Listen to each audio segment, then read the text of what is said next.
Yang pertama, teori moral menurut Piaget. Piaget mengemukakan bahwa anak-anak memahami dunia mereka melalui lingkungan mereka sendiri. Anak-anak juga membangun pengetahuan melalui interaksi dengan lingkungan tersebut.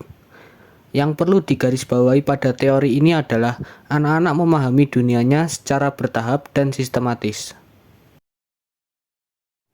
Ada dua tahap pada teori Piaget. Yang pertama, moralitas heteronom.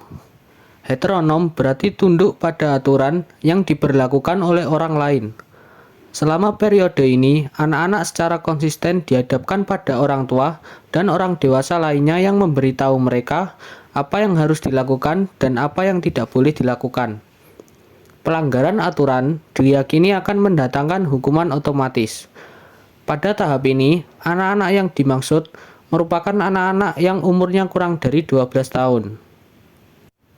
Misalnya, seorang anak selalu membereskan mainannya sebelum tidur karena ibunya memberitahu bahwa jika tidak melakukannya, anak tersebut tidak akan mendapatkan cerita sebelum tidur.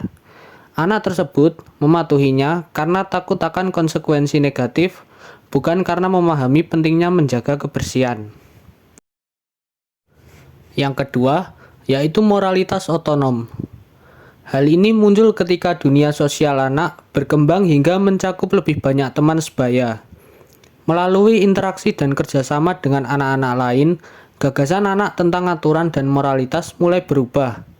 Aturan sekarang adalah apa yang kita buat. Hukuman atas pelanggaran tidak lagi bersifat otomatis, tetapi harus dilaksanakan dengan mempertimbangkan niat pelanggar dan segala keadaan yang meringankan. Misalnya, seorang anak membantu temannya yang kesulitan memahami matematika. Dia membantu bukan karena diperintah guru, tetapi dia memahami bahwa membantu temannya adalah tindakan yang baik dan adil. Selanjutnya, teori moral menurut Kohlberg. Teori moral Kohlberg merupakan elaborasi dan penyempurnaan dari teori Piaget yang mempelajari bagaimana anak-anak bernalar tentang aturan yang mengatur perilaku mereka dalam situasi tertentu. Terdapat beberapa alasan mengapa teori Kohlberg merupakan penyempurnaan dari teori Piaget. Yang pertama, jika Piaget memiliki dua tahap dalam perkembangan moral, Kohlberg memperluas menjadi 6 tahapan dalam 3 level utama yang tentunya memberikan kerangka yang lebih rinci dan kompleks tentang bagaimana moralitas berkembang seiring dengan usia dan pematangan individu. Yang kedua, Piaget lebih berfokus pada hasil dari proses moral, yaitu apa yang anak-anak anggap benar dan salah. Sedangkan Kohlberg menekankan bagaimana individu menalar tentang situasi moral, bukan hanya hasil akhirnya. Ia menilai penalaran moral sebagai proses kognitif yang berkembang melalui interaksi sosial dan pemikiran logis. Teori moral Kohlberg dibagi menjadi 3 level dengan 2 tahapan di setiap levelnya. Yang pertama, prakonvensional, yang kedua, konvensional, dan yang ketiga, pasca konvensional. Pada level prakonvensional, anak-anak belum memahami atau menginternalisasi nilai-nilai dan norma sosial secara penuh. Mereka lebih dipengaruhi oleh keinginan untuk menghindari hukuman dan mendapatkan imbalan. Pada level ini terdapat 2 tahapan, diantaranya tahap pertama yaitu orientasi hukuman dan ketaatan. Ciri-cirinya adalah anak-anak pada tahap ini memandang aturan sebagai sesuatu yang harus dipatuhi untuk menghindari hukuman.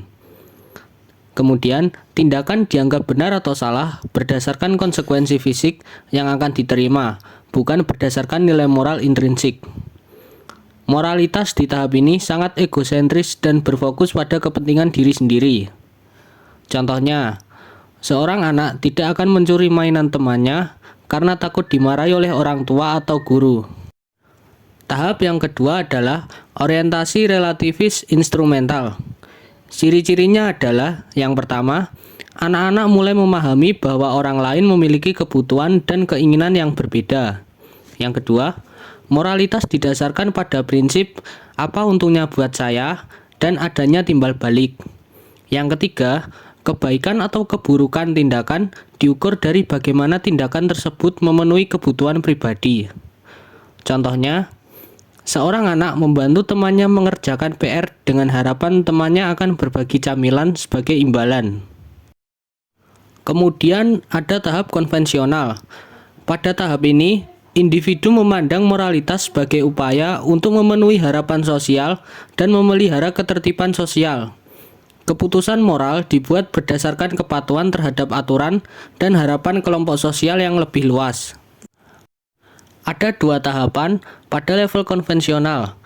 Yang pertama, orientasi anak baik-baik. Ciri-cirinya adalah: pertama, individu mulai memikirkan apa yang diharapkan oleh orang lain. Yang kedua, penekanan pada menjadi orang baik di mata orang lain dan memperoleh persetujuan sosial. Yang ketiga, moralitas diukur berdasarkan persetujuan sosial dan kesesuaian dengan harapan masyarakat. Contohnya, seorang anak mungkin berpikir bahwa berperilaku baik di sekolah akan membuat gurunya menyukainya. Kemudian tahap yang keempat adalah orientasi hukum dan ketertiban. Ciri-cirinya adalah: yang pertama, penekanan pada mematuhi hukum, aturan, dan menjaga ketertiban sosial. Moralitas diukur berdasarkan kepercayaan bahwa hukum dan aturan penting untuk menjaga masyarakat yang tertib dan adil. Yang ketiga, individu mematuhi aturan karena mereka percaya bahwa aturan tersebut benar dan perlu untuk menjaga ketertiban. Contohnya, seorang remaja mungkin mematuhi aturan lalu lintas karena percaya bahwa aturan tersebut penting untuk keselamatan semua orang. Pada tingkatan yang terakhir, yaitu pasca konvensional. Pada tingkatan ini, individu mampu berpikir secara abstrak tentang nilai-nilai moral yang berlaku universal, melampaui norma-norma dan hukum yang ada, dan lebih mementingkan prinsip-prinsip keadilan dan kemanusiaan. Ada dua tahapan pada tingkatan pasca konvensional, yaitu orientasi pada kontrak sosial. Ciri-cirinya adalah: yang pertama, prinsip-prinsip moral universal, yaitu individu mulai menyadari bahwa hukum dan aturan adalah kontrak sosial yang bisa diubah melalui proses demokratis jika tidak adil. Yang kedua, keadilan dan hak asasi manusia, yaitu penekanan pada hak-hak individu dan kesejahteraan bersama. Hukum harus mencerminkan prinsip-prinsip keadilan dan kesetaraan. Yang ketiga, pemikiran kritis. Maksudnya adalah orang pada tahap ini mengkritisi dan mengevaluasi hukum dan aturan berdasarkan nilai-nilai moral dan etika yang lebih tinggi. Misalnya, seorang warga negara yang mendukung gerakan untuk mengubah undang-undang diskriminatif melalui petisi dan kampanye, karena mereka percaya bahwa undang-undang tersebut melanggar prinsip-prinsip hak asasi manusia dan keadilan. Kemudian tahap yang terakhir adalah prinsip-prinsip etis universal. Ciri-cirinya adalah: yang pertama, komitmen terhadap prinsip etis, yaitu individu berkomitmen pada prinsip-prinsip etis universal seperti keadilan, kesetaraan, dan martabat manusia, bahkan jika itu berarti melanggar hukum atau aturan. Yang kedua, kesadaran moral yang tinggi.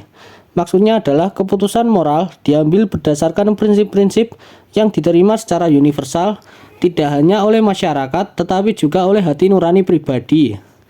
Yang ketiga, autonomi moral. Artinya adalah individu bertindak sesuai dengan prinsip-prinsip etis yang dipilih sendiri, menunjukkan otonomi moral yang penuh.